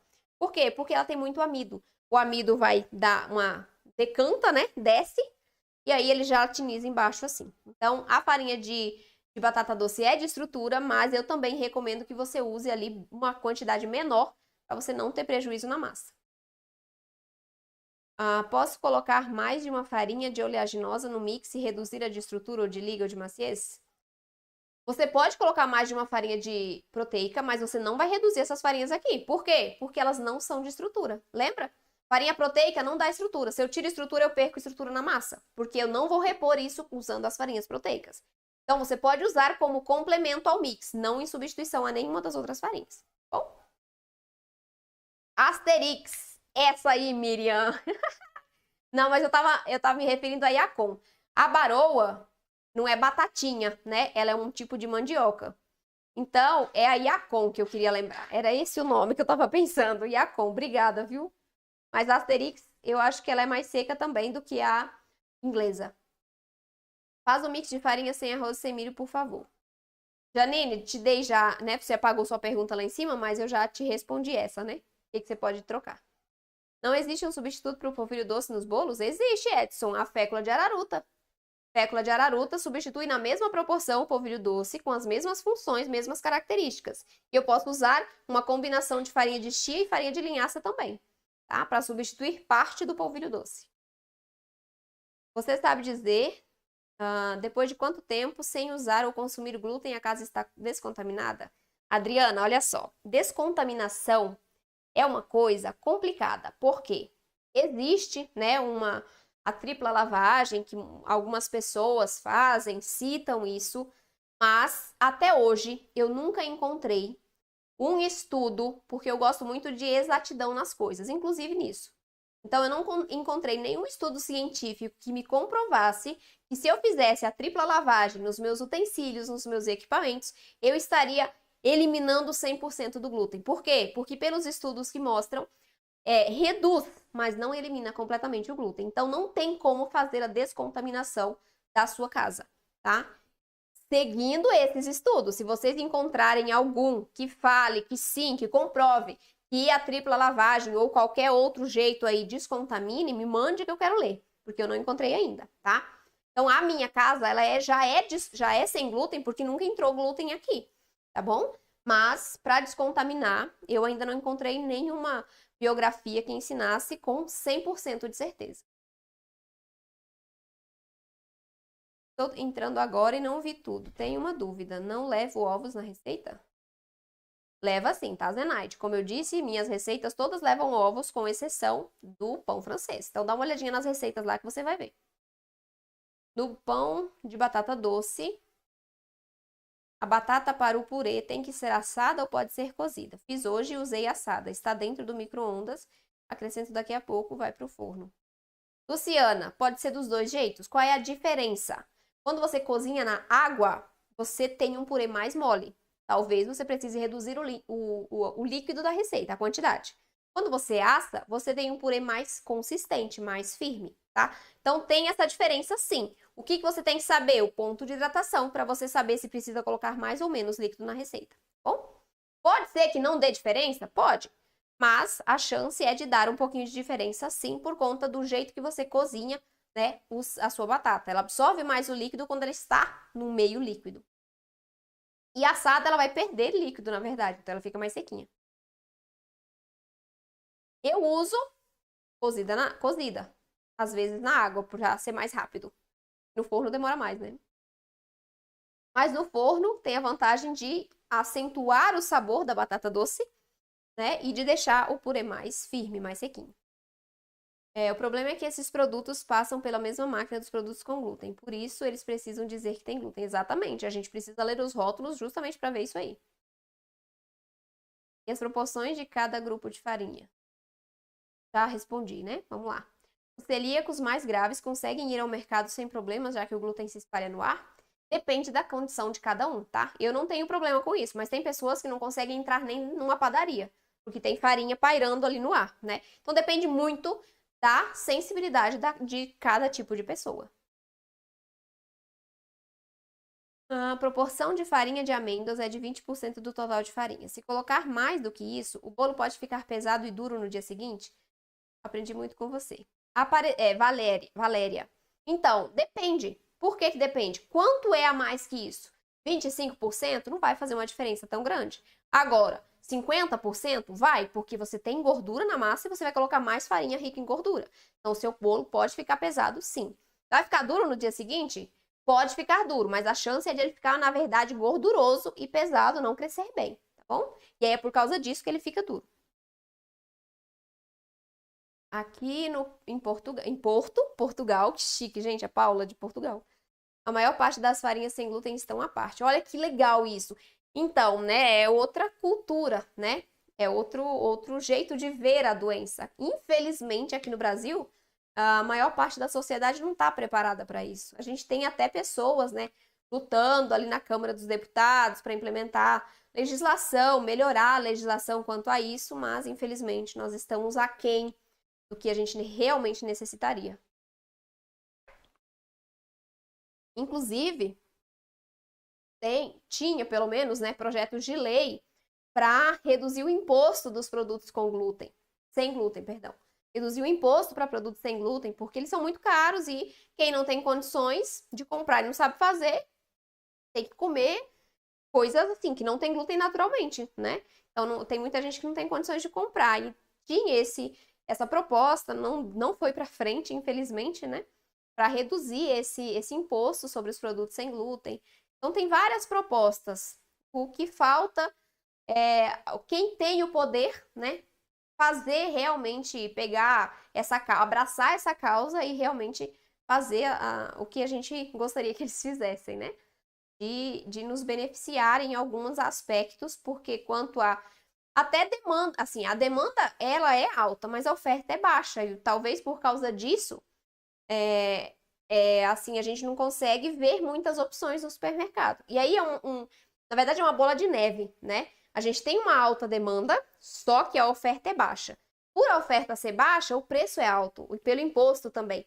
E aí essa demanda aqui, ela continua demanda, mas não consome, porque é muito caro. Muita gente não tem condições de comprar. Então é bem complicado isso, bem complicado. Precisa de pessoas nos ajudando nessa causa para melhorar nossas condições. Vamos lá. Viu tudo aqui? Cadê? Okay. Comprei aveia. Outro dia comprei aveia. No rótulo estava escrito que tem glúten. Era aveia em flocos. Então, acabou a luz, não sei o seu nome. A aveia, naturalmente, ela é sem glúten, né? Na sua composição natural de planta, a aveia não tem glúten. Entretanto, aqui no Brasil, a aveia é contaminada por glúten. Por quê? Porque ou ela é plantada no mesmo solo que plantou trigo na safra anterior, ou ela é colhida pela mesma máquina, ou ela é transportada pelos mesmos caminhões, ou ela é armazenada nos mesmos galpões, ou ela é processada nos mesmos equipamentos. Então, a farinha de aveia, a aveia no Brasil, ela é contaminada. Nós temos hoje algumas marcas que não contêm glúten, então a gente precisa sempre ler o rótulo para comprar um negócio que não tem glúten, mas infelizmente ela contém contaminação cruzada, então a gente precisa ir nas marcas que realmente são certificadas gluten-free para ter uma aveia sem glúten. Acho que todas essas aqui na Bahia, só não desconstruí ainda sobre ela. Não entendi, gente. Não entendi, tá? Sua pergunta, Denise, não entendi. A regra dos até 20% da farinha de amêndoa serve para qualquer farinha do subgrupo? Serve menos a farinha de coco, tá? Serve para todas as outras farinhas, menos a de coco, porque a de coco ela é uma exceção à regra. Mas isso aí, vai estudar mais essa aula. Muito bom, Denise. É assim que a gente pega, né? Vendo, revendo, é importante. E os preparos com as farinhas de oleaginosas, a validade de 30 dias? De 3 dias? O preparo com a farinha? Não, tá? O preparo vai passar por um processo de cocção, então a gente já tem mais conservação nele, tá bom?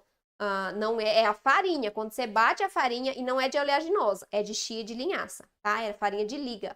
Farinha de chia de linhaça, essa validade é de 3 dias por conta do excesso de gorduras que elas têm. Quando mistura essas farinhas todas, tem que colocar na geladeira também? Depende, Luciana, depende de quais farinhas você está misturando. Se forem farinhas secas, não precisa guardar na geladeira o seu mix. Se você coloca farinha de amêndoas, farinha de chia, de linhaça, precisa colocar na geladeira. O que eu recomendo? Você não coloque isso no seu mix, essas farinhas que têm mais gorduras. Porque aí você vai ter que usar o seu mix muito mais rápido. Então faz o mix básico e aí você entra com essas farinhas mais gordurosas na receita direto, tá? E não no mix. E aí você consegue uma conservação maior, uma maior durabilidade do seu mix no armário, usando só farinhas secas. Não posso usar amido de milho na preparação do pão francês. Posso usar para dar crocância. Maria Isabel, não é só o amido de milho que vai dar crocância, tá? Ontem nós falamos bastante sobre o mix de farinhas do pão francês. Então você pode usar a fécula de batata no lugar do amido, porque a crocância ela vem também da temperatura do forno e da umidade dentro do forno, tá? Do vapor que a gente produz ali dentro. E também do polvilho azedo que vai na receita. Então não é necessariamente o amido que vai trazer essa crocância. Ele ajuda, mas não é sozinho ele que contribui para isso. Parabéns, aula nota 1000. Que bom, fico feliz. Tô até rouca, gente. Eu faço minha farinha de grão de bico e não fica sabor residual. Olha que maravilha, hein, Sônia? Coisa boa. O que você me fala a respeito do lugar do açúcar para fazer bolo, colocar mel? Será que dá o mesmo resultado dos açúcares? Não, por quê?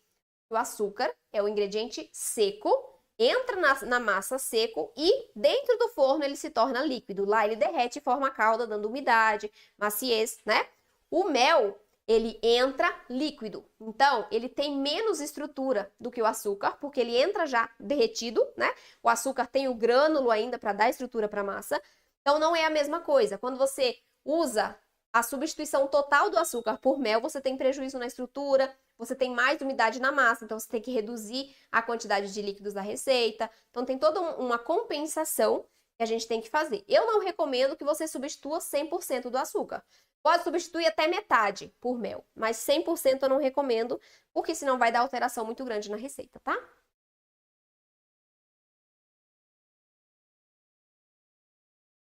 Farinha de tapioca e polvilho doce não são as mesmas farinhas? Não, não são as mesmas farinhas, tá? Por isso que pode estar dando esse resultado no seu pão, viu, Liz? Prof, te amo, você é o máximo. Oh, meu Deus! Obrigada, Denise. Coração pra você, um beijo. Como eu substituo a aveia? Você vai substituir a aveia por outras farinhas de estrutura que contenham teores similares de fibra, de proteína. Exemplo, grão de bico, feijão branco, trigo sarraceno, teff, painço, por essas farinhas, tá? Só estou encontrando aveia com glúten. Ixi, Maria. Aí não dá, né? Vamos ter que procurar a... Eu já te respondi, né? Como substituir. Então, você pode substituir por outras opções. Mas se lavarmos os utensílios antes de utilizar, mesmo assim pode acontecer a contaminação cruzada? Com certeza, Regina. Lavar o utensílio não tira o glúten. Por quê? Porque o glúten vai ficar entranhado nas fissuras que não são visíveis a olho nu, fissuras dos seus pratos, né? Quando a gente corta alguma coisa no prato, forma uma fissura que a gente não enxerga.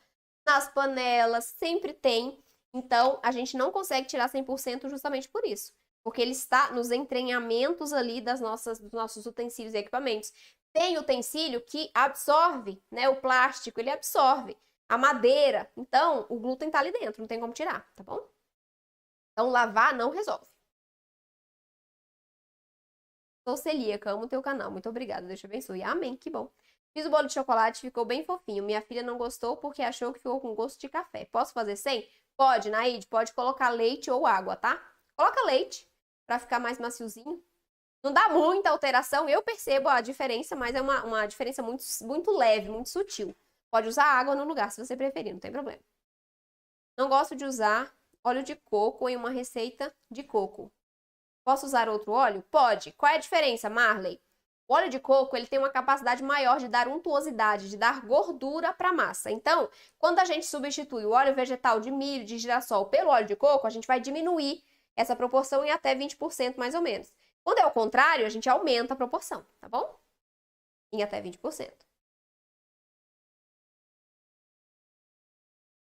Farinha de estrutura é uma farinha que dá estrutura, dá suporte para as massas, tá bom? Mas depois volta a live e assiste todinha, porque vale a pena. A gente falou muito sobre farinha aqui hoje e é uma informação muito importante para você conseguir fazer suas receitas perfeitas. Como faço a inscrição para o seu curso? Denise, no momento o meu curso está com as inscrições encerradas, tá? Então não é possível se inscrever nele, a gente não abriu turma ainda. Bom, então vai me acompanhando aqui nessas lives, faça a jornada dos pães e bolos perfeitos sem glúten, lá eu vou falar mais sobre ele, tá bom? Vamos lá. Infelizmente não é de interesse da indústria alimentícia. Pois é, né, Paty? Somos a minoria, então é complicado. Quanto tempo pode ficar na geladeira? Calma aí. Quanto tempo pode fixar na geladeira um micro-ondas para bolo? Não entendi não, sua pergunta, Marley. Refaz aí porque tá com o corretor colocou palavras que não dá para entender. Suas lives são tão boas, tão conhecimento, obrigada. Que bom, Gisele, fico feliz. Muito feliz, gente. Isso, vamos lá. Quanto tempo pode ficar na geladeira um mix de farinhas para bolo? Então, Marley, como eu disse, eu acho que você já tinha feito essa pergunta, né? Depende do seu mix, tá? Eu não gosto de fazer mix de farinhas que levem essas farinhas mais ricas em gorduras. Por quê? Porque elas estragam muito mais rápido, né? Então, o mix vai estragar mais rápido. Então, faz o mix básico com farinhas mais secas e na hora da receita você acrescenta essas farinhas aqui. Te conheci agora, estou gostando. Que bom, fico feliz. Tchau. Beleza, deixa eu ir pro YouTube aqui, porque o Instagram já acabou. YouTube tem mais. Calma aí, vamos lá. Não gosto de fazer o mix com antecedência. Quanto tem de oleaginosa? Pois é, Ive, eu também. Na verdade, eu não faço mix. Eu faço, para cada receita, eu tenho um mix de farinhas que eu faço na hora. Eu não deixo o mix guardado, não. Faço a farinha de linhaça e de chia. Guardo em pote escuro, bem fechado, dentro do freezer e dura até 2 meses sem problemas. Olha que dica maravilhosa da Jane, gente. Congela a farinha. Isso aí, arrasou.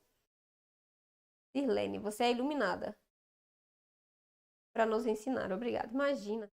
Meu filho Heitor está te mandando um oi. Oh, meu Deus! Beijo, Heitor! Ai, que fofura, gente. O Heitor tá assistindo a live.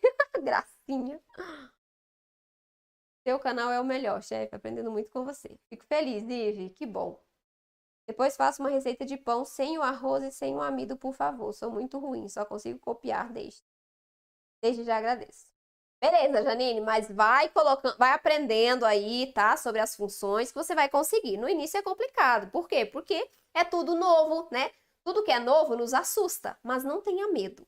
As farinhas são simples, as funções são básicas, são simples, a gente consegue aprender.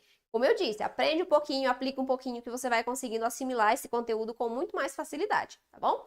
Mas vou anotar seu pedido aqui. Enquanto isso, eu falei sobre as substituições. Então, você pode pegar uma receita minha que tem aqui no canal e fazer as substituições de acordo com o que você aprendeu aqui hoje na aula, tá? E vai funcionar. Qual o melhor ingrediente para substituir o ovo no bolo de chocolate? Tatiane. Então, algumas coisas podem substituir os ovos. Exemplo, gel de linhaça, gel de chia, gel de psyllium, purê de batata doce, purê de inhame, purê de mandioca. São ingredientes todos que a gente pode usar em substituição aos ovos. O que eu gosto que vocês façam, que eu recomendo, na verdade, né? Que vocês combinem substitutos. Então, se você vai substituir 3 ovos, que é o máximo que eu recomendo que você faça, eu quero uma receita com 4 ovos. Se você substitui 4 ovos em uma receita, o seu resultado não vai ficar legal. Por quê? Porque vai gelatinizar muito, vai ficar muito úmido. Então, o máximo de ovos que você substitui são 3, para ter um resultado legal. E aí, 3 ovos, 50 gramas cada ovo, 150 gramas. Eu vou substituir cada ovo por exemplo, 50 gramas de purê de batata doce, mais um gel de chia, um ovo de chia, um ovo de linhaça. Exemplo. Então, sempre combine substitutos para você ter um resultado melhor. Além disso, né, uma dica extra aqui, se na sua receita não tiver um ingrediente ácido, como o vinagre, acrescente também, que vai ajudar no crescimento, na maciez também desse seu bolo, tá bom? Nesse caso, nesse bolo tem vinagre, então não precisa colocar mais não. Vi uma receita sua que você usou creme vegetal. Isso. Você disse que há pouco não usa... Isso, não uso mais. Você substitui por qual outro ingrediente? Então, você pode substituir pelo óleo, tá? Pelo óleo vegetal. Depende da receita. As receitas que eu uso creme vegetal, de massa, de bolo, geralmente, que são as que estão no canal, eu usava 120 gramas de creme vegetal. Nessas receitas, você pode substituir por 85 gramas de óleo, tá bom? E nas receitas de recheio, eu colocava, por exemplo, uma colher de sopa de creme vegetal, tira, não precisa pôr, não. Oh, meu Deus, ele mandou uma mensagem pra mim, gente. O Heitor mandou uma mensagem. Olha só, vou ler a mensagem do Heitor, hein? Oi, eu sou o Heitor. Obrigado pelo seu oi. Estou gostando muito do seu canal. Ai, gente, que coisa mais linda. Que fofura, Heitor. Pode ficar aqui assistindo quantas vezes você quiser, tá? Eu vou adorar ter você aqui na live toda vez. Ai, que máximo, gente. Você realmente está de parabéns por sua dedicação em nos ensinar. Gratuito. Obrigada, gente. Fico feliz. Eu faço de coração.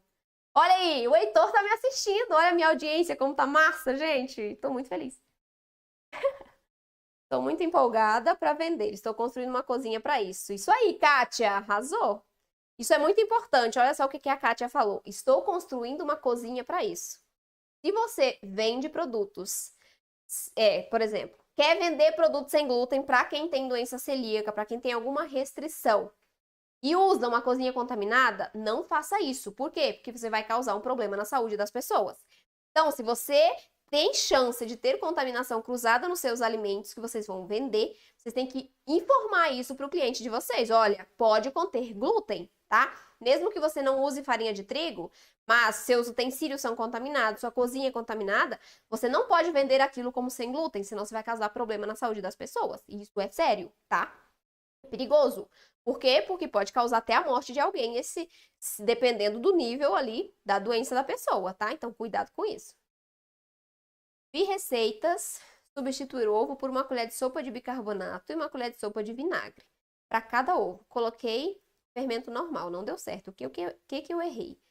Então, essa substituição ali, eu não concordo muito não com ela, tá? Por quê? Porque isso daí é para fermentar o bolo. Você já tem o fermento. Precisa fermentar mais. O que você precisa é substituir a estrutura, a maciez, a umidade, a liga que os ovos dão para a receita e não a fermentação. A fermentação você já tem o fermento, tá?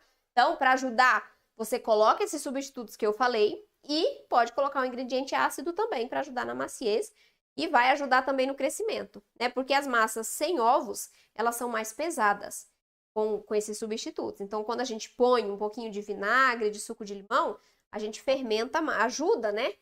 Potencializa a fermentação do fermento químico, por exemplo. Ô, Jesus, perdi meu chinelo. Aqui. Então, essa substituição ali, eu realmente acho que ela não vai funcionar mesmo. Beijo no coração, fiquem com Deus. Heitor, beijo pra você se você estiver aí. Tchau, gente. Fiquem com Deus. Tchau, tchau.